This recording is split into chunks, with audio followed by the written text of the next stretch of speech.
Hey everybody, welcome to this bonus episode of the Higher Ed Geek Podcast, episode number 119 with Mike Palmer, the host of the Trending in Education podcast. So this is super fun. I always appreciate talking with Mike. I was on his podcast recently, so it was nice to have him on mine. And we covered a lot of ground, hear a little bit more about Mike's story, and just a lot of good stuff. Make sure to check out everything we mentioned in the show notes and connect with Mike and listen to his show. It's really great. And just another quick mention, we've got our merch store, great sale going on this week, so definitely go check that out. And you can also hop on to our Patreon to support the show as well. Links for both of those in the details and description of this episode. But without further ado, this is episode number 119, bonus episode with Mike Palmer. All right, so we are here, another meeting of two higher ed podcasters. Always nice to have someone else who's just in the game, in the thick of it. I know you've been going consistent with weekly episodes for a long time, so I'm excited to kind of pull some learning and some morsels and anecdotes from that long experience that you've had podcasting in higher ed here with your show, which we'll obviously talk more about. But Mike, if you want to start us off, as we always do, just introduce yourself and give a brief overview of your professional journey and how you got to be where you are today. Sure. Thanks for the introduction. I'm Mike Palmer. I began my journey, I guess, as a kid. I learned a lot from my dad, who was an early adopter of technology. So he was always trying out the next new thing. And he really continued that on into late in his life.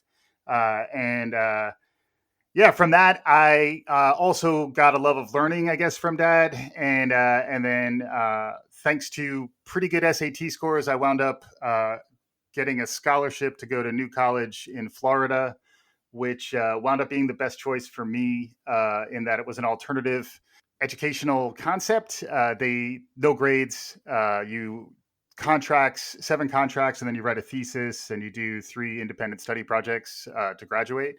So that all made a profound impact on me around just innovation around educational models. And then coming out of there, I worked a bit in psychology at first, was planning to go to graduate school for that. But I also began teaching for Kaplan, going back to my beneficial experience with scoring well in these tests. I saw that it could actually open up doors for you. It helped me graduate from college debt free, and then had a really great career at Kaplan. Began as a teacher, got into curriculum design, instructional design, rose through the ranks a bit, wound up vice president of digital media for Kaplan, and from there, as an R&D project, we launched the podcast, which is Trending in Education. That launched as a sort of a skunkworks R&D project in September of 2016. We've been doing it 4.5 years since then. I left Kaplan in 2019 to start my own consultancy. And then I've been doing the podcast, independently since December of 19, which has just been such a crazy year to be thinking about trends and transformation in education. Obviously, at the time you didn't know like where it was leading, but like that you kind of can see that connective tissue even from like childhood to now of always just kind of being exposed to like what's the new thing and just like because I guess part of it is like you're being out of your comfort zone and when you learn. So I think there's a lot of times like even for podcasting where people just kind of want to be like, look how much I know, like, look at me. And it's sort of like ego driven or something. But it's like, I can imagine with this podcast that you've been doing for so long, in so many different ways, you've kind of had to be putting yourself out of your comfort zone of being like, I don't really know about this. You tell me. And, maybe I'll step in it somewhere, but like, you'll let me know. Yes. And like, kind of teach all of us in the process. Yeah. I mean, I think the learning science term you hear frequently is desirable difficulty. So, you want to be challenged enough so that you're not staying where you are, but you don't want to be so challenged that you wind up feeling helpless because you can't actually overcome the challenge. So what I like about a podcast is that at the end of the day, there's no lives on the line. If best case, you're going to have a great conversation. People are going to enjoy listening to it. Worst case, maybe you don't ship it, and then it's just lost time. But like it's, and I think lots of times your guests, if you do a good job, and when I listen to you, Dustin, I definitely pick up on this, you're making your guests comfortable. And by virtue of making your guests comfortable, you make your listeners comfortable. and that just dials down a lot of the pressure. And then I think being comfortable not being the smartest person on a topic is something I've certainly had to do, just because I've had so many. It was different when we had fewer guests, in which case I was competing with my co-hosts, and sometimes I could actually be the sharpest tack in the tack box. But I think when you start interviewing people who really are bringing a wealth of knowledge really beyond yours, it's an interesting blend of humility and stepping up to the challenge. I was talking to my wife earlier, and I was just commenting that I always feel like I haven't finished my homework. Like there's always another show to prepare for. There's always another domain to ramp into. And I think I guess it's a flavor of the imposter syndrome too. You just have to be comfortable, swinging above your weight a little bit in terms of having these conversations with folks. And then lots of times you'll stumble into really interesting places. Yeah. Well, because I think it's also a difference too of like doing an interview format, because like for me, yeah, it's a great way to talk with other people about the things that I care about, and then I know it's relevant to others. But like, the person where it is like ego driven, the sort of the other end of the spectrum is like, and these it can be hugely compelling where it's like somebody who's like really knowledgeable and super competent. It's like, yep, it's just me talking into a microphone every week about whatever I want to say. And it's like, wow, when those are done well, it's like, that is incredible that you made, however many minutes of content every week be really interesting. And it's just you, kind of talking at your audience. And, right. But podcast, it could be any kind of format, doesn't really matter. Well, yeah. I mean, in particular, podcasting is really exciting now in that the genre is kind of mutating and transforming itself in really interesting ways, especially if you look at the genre more as audio in general, because Clubhouse is a really interesting platform that I've been tracking. I saw you were tracking it as well. It's an interesting blend of invite-only social media meeting podcasting and live. It's almost like a live conference experience. I did hear, I did see someone say that Clubhouse, why would I go to Clubhouse? Because it reminds me of all those panels that I get stuck at conferences, so like there is a little bit of irreverence to it as well. But yeah, I mean, I think it really does come back to that lesson of just my dad, who I guess was the generation before baby boomers, or I don't know, he's a little bit older, but he remembers when mainframes were being used, and then he would, when the personal computer was happening, he could see where that was heading, and he wanted to bring it home. So he was always, kind of tinkering with what was new and what was emerging. And I just learned from him that is what we do. And to his credit, he was doing it well on into his 70s, even into his 80s. And that just felt like a really good model for me in terms of, staying curious. And that was one thing that was really great during a really long run at Kaplan, was I was always being exposed to new content domains, and I'd have to try to absorb as much of it as I could. And I do like trivia too, so I am, I am a 4-time trivia champion at Kaplan Test Prep. So I do have that under my belt, and they can't take that away from me, Dustin. That's right.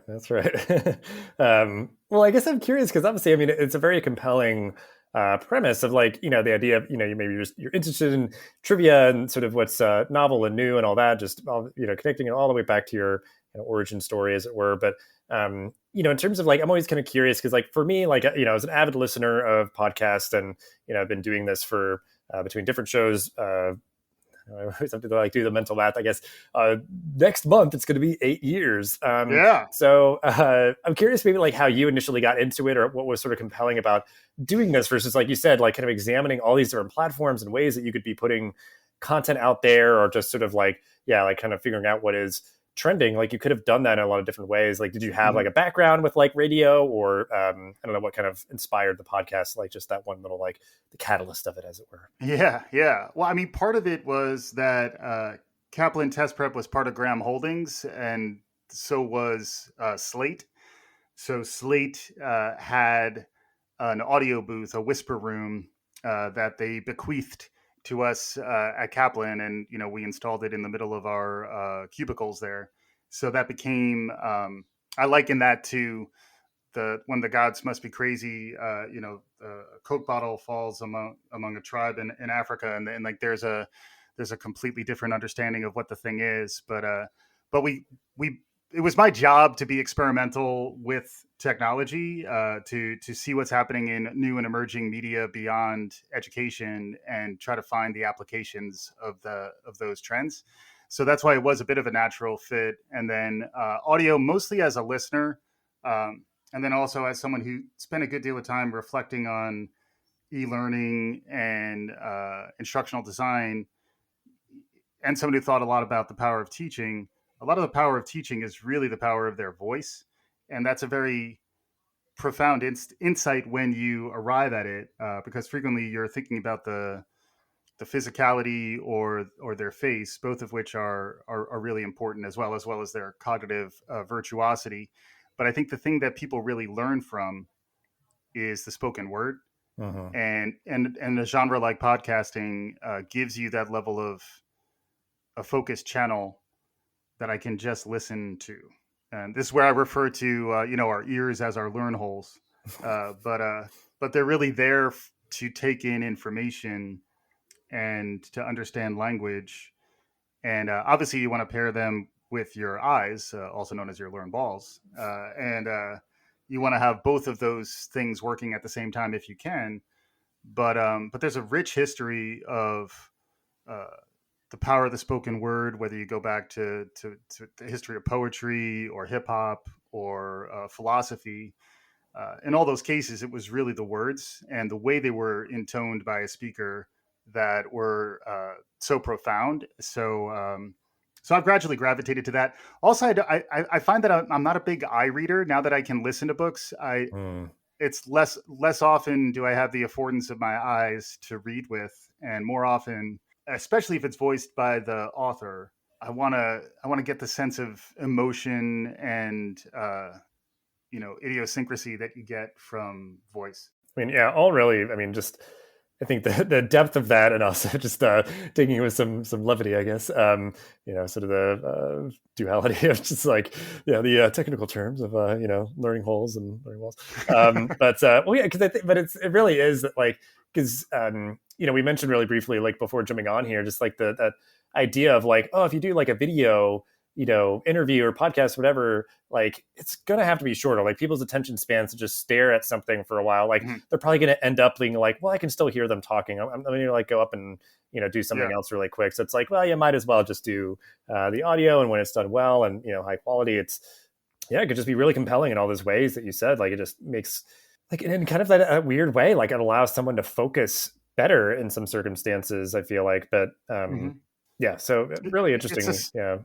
If you break it down, it's a separate perceptual channel, and our ears and brains were designed to take in these really rich inputs. Also, if you think about the power of music, which is another element of this, that I think we're just scratching the surface of that, like bringing music into podcasting in much the same way that it's incorporated into radio and more theatrical productions. I think we're really just at the beginning of a renaissance. I like to say, audio is the new video, is what I was saying a few years ago, and it sounded funny at the time.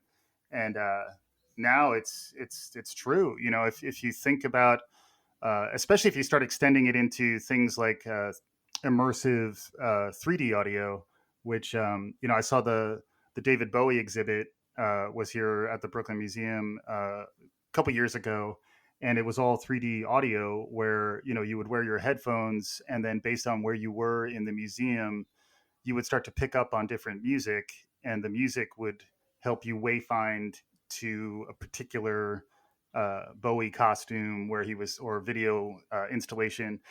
It was really profound, and it's these ways in which you can think about that audio channel as almost operating in parallel to what's happening around people, which is where I think, when audio starts to meet augmented reality and mixed reality and virtual reality, that's going to be a pretty trippy ride. But I feel like just understanding the surround sound aspects of the design is going to be a really interesting place to geek out. Yeah, Absolutely. And I mean, I know there's people, because it kind of gets to one of my questions here, kind of jumping around a little bit. I'm just like, podcasting or just, I mean, audio content as it relates to like higher ed and, more so, I guess, learning perhaps, or just, Yeah. maybe even on like just kind of like a marketing side or branding, but like on that learning aspect for a bit, because like you're saying, it's this like museum exhibit or something that's a learning opportunity. Obviously, somebody's going to kind of absorb knowledge through the exhibits and everything. Um, the audio design and that experience being, I'm sure, just a huge opportunity. And then I know there are people trying to build out like audio learning courses. So they're just sort of, I mean, audio only, I think, really, or at least like audio first. Right. So I think that's really interesting too. But and I know like I've experienced too, people being like, well, yeah, I mean, if we're building out like an online course, maybe we could not do a video and do, a quote unquote podcast instead. Right. So I think, it is something that's like just becoming so ubiquitous that I think people are just accepting it as like, well, actually, yeah, we could do this, in a way that is audio first, or like incorporate audio in a way that's more creative than perhaps it's really ever been. Right. And also I think that's a huge opportunity for brands and for universities who I think increasingly are thinking of themselves as the brands that they are, to are, activate an authentic voice that can represent their brand in a way that is very human and accessible, and that signals the culture that you want to put out there in the world. I think it's a new level of pressure to find that voice, but I do think the the universities and organizations that do this will have a significant advantage, particularly if they can activate more than just a singular voice, or more than a couple of white guys talking to each other. If they can start to really almost capture when I think back to my college experience, I think about the conversations I had, and that's the thing that I think you can get pretty close to through the power of audio. And that's why I'm really excited. I mean, and I'm not just about audio. Like I do a lot of live streaming and virtual conferences. Mhm. This is all my consultancy. This is the type of work that I do. But in terms of the stuff that I really can't stop thinking about, and that I'm writing more about, and that's the other aspect of audio that is really interesting, is that in many ways it's becoming the written word, where if you have audio, you immediately have a transcript, and then if you want to publish that in a way that is accessible to folks who may not be able to hear it, or folks who might prefer to read it, it's all of a type now. And then the same thing in terms of unlocking the power of artificial intelligence and machine learning and data mining. As we're speaking right now, the text is being generated in some sense, and then if we were to publish this as text, people could also read what we're saying, and that to me is another level of insight around audio and also video, but really the part of video that turns into a data set that can be mined most easily. It is the voice, although facial recognition and all that other technology is also emerging. Mhm. But but yeah, I'm a big believer in the power of audio. I'm also, I know you talk about technology. This is an ed tech podcast, so I am also a big fan of Descript. So I use Descript for all of my editing and transcription, and it does the insight that I'm talking about here about audio and text being the same thing. In many ways, they're doing that through their platform. And that's allowed me to really streamline my production workflow, so that now I'm doing 2 shows a week, and it's just me.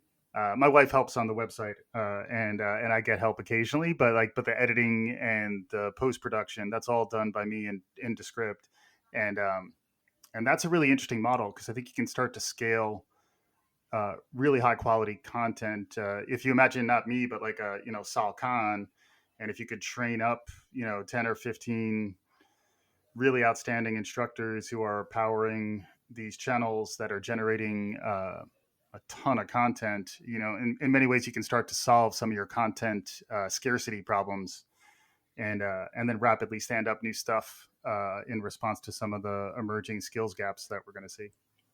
Yeah.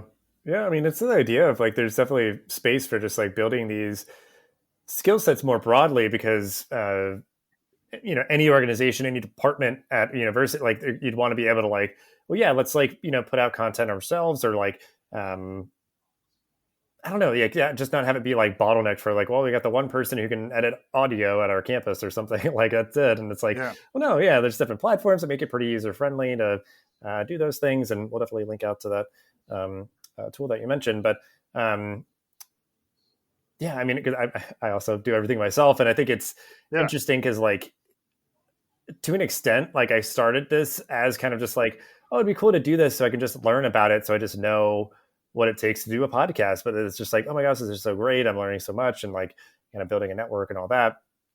But I'm curious, I guess, if that was sort of a similar thing, just because I think this is like a bigger question we can spend a lot of time on, of just like what you've learned from this experience. So I imagine maybe like initially, like you mentioned, like there's kind of just this thing dropped in the middle of your kind of bullpen and being like, maybe I can use this for this other thing, and just like doing it to learn how to do it. Less so like, oh, I'm going to create the biggest show in a media empire or whatever. That's just like, well, I want to do it because I want to play around with like these tools or platforms or whatever. Because I'll often do that, or it's just like, oh, let me like use this thing to try to manage my social media, or like create these like short audio clips of podcast episodes or something. So I'm kind of just like playing around, but from that you really can kind of stumble into something, and it's like, oh, people are finding this useful, like this is a good use of my time and that sort of thing. So I'm curious, yeah, just like broadly, like what you've learned from this experience, if you want to kind of hit on a couple of different things Yeah. over time, or what. Yeah, sure. I mean, I think the first thing is, the design concept matters.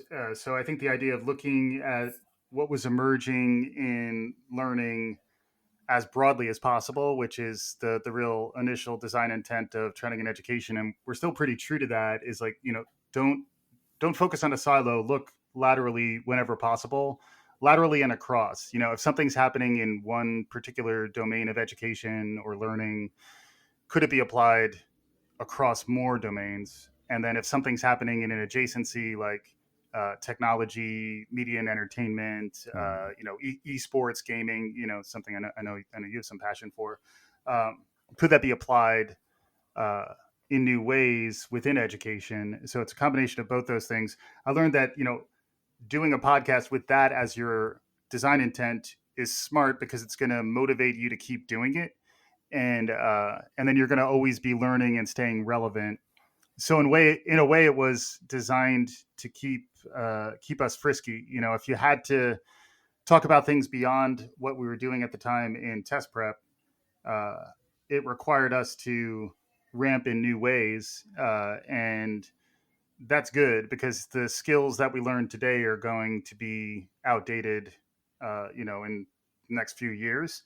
And I've been in this career long enough to realize that that happens. Like the stuff that I was great at 10 or 15 years ago is probably no longer relevant in many cases, particularly the more technical you get. So, like, there is a level of uh, transitiveness, transitory. It's transitory, Mm-hmm. Jake. I forget exactly what the word that I would use, but this stuff disappears very quickly. So you have to be forcing yourself to explore new things, and it's also, I think that's a way to keep your mind sharp, is to encourage yourself to always be facing novel challenges, because increasingly the well worn paths are going to either be fraught or they're going to disappear. So taking the less worn paths and being a little more experimental and improvisational will ultimately be beneficial to you. And then that's, I think, applicable to higher ed in particular, where, like, yeah, I've focused more on higher education in the last year than ever before, and that's in part because I saw the most disruption and transformation happening, to the point where we're never going to go back to where we were in 2019.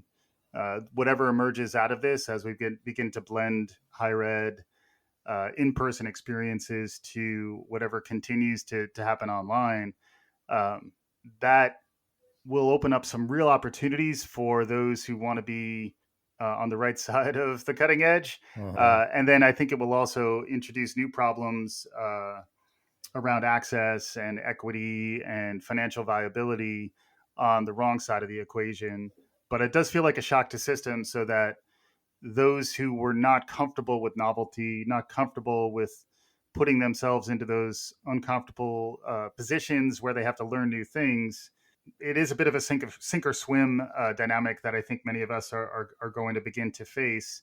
And I think that's when you have to relax and lean into um, the learning opportunity. Like it's the only way you get better is to try new things. I guess what kind of is resonating, it's a really interesting sort of like meta aspect. It sounds like, the podcast kind of started as like this like experimentation and learning, but then like the podcast itself is about experimenting and learning. Like, so it's like it came to be with the same ethos that you kind of live out through each episode and everything. So there's something beautiful about that, I think.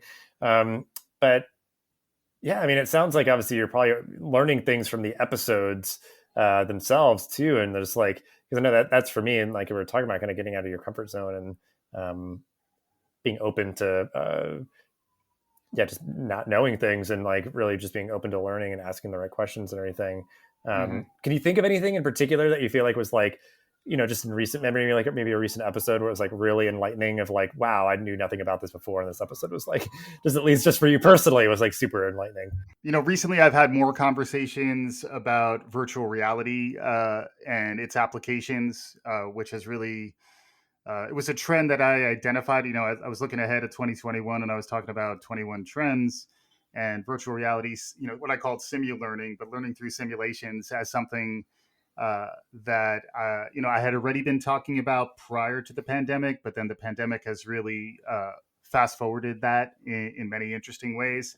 Not to mention, the fact that faster connections are being built, and then many of these simulations are also, you can access them through a PC. But that's really got my wheels turning a bit, just around what new media formats are going to emerge. That the platform I was talking to, it was Anurupa Ganguly, and she's the CEO of Prisms of Reality is the name of the company. And then I recently talked to a guy at Victory XR, which is also a augmented reality, virtual reality. But those technologies are really interesting to me because, like, as someone who remembers when Second Life was a thing back in the early 2000s, and kind of wasn't that interested in it and didn't think it was that cool. And then, Avatar happened, and we were like, oh yeah, 3D is pretty interesting, but kind of whatever. It's always interesting when these technologies finally reach that point in time when the adoption can really lead to meaningful transformation. And I think augmented reality, virtual reality is one that is really, if you're thinking about the technology side, I think that's something that's really on the cusp of a major breakthrough. But then beyond that, the trends that I wound up gravitating to more lately are around, design thinking, social emotional learning, the importance of social justice and, enlightenment. And that's another one that's also interesting. If you start juxtaposing virtual reality with teaching social skills, or, Immersion's a really interesting company that's doing that type of work. It's just fun to be able to spend a little bit of time focusing on what's really just now possible.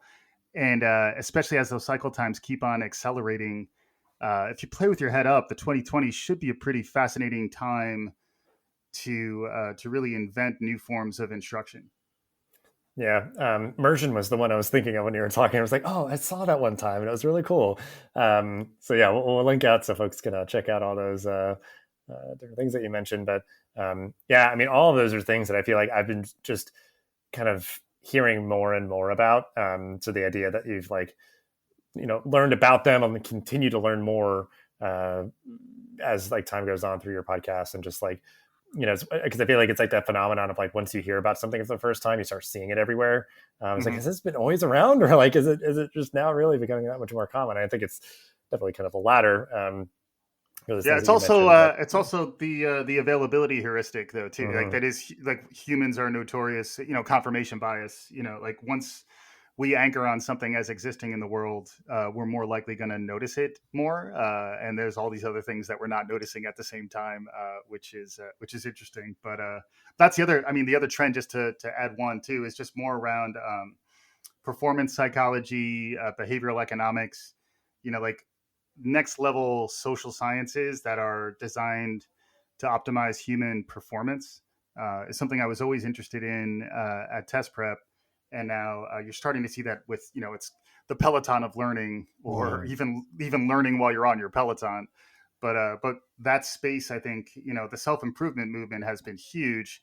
And I don't feel like learning has quite cracked into it as much as it could, but I would anticipate that to happen, particularly if you could get like the smart dashboard about your cognitive development or your social emotional development in the same way you do, your biking intervals on your Peloton.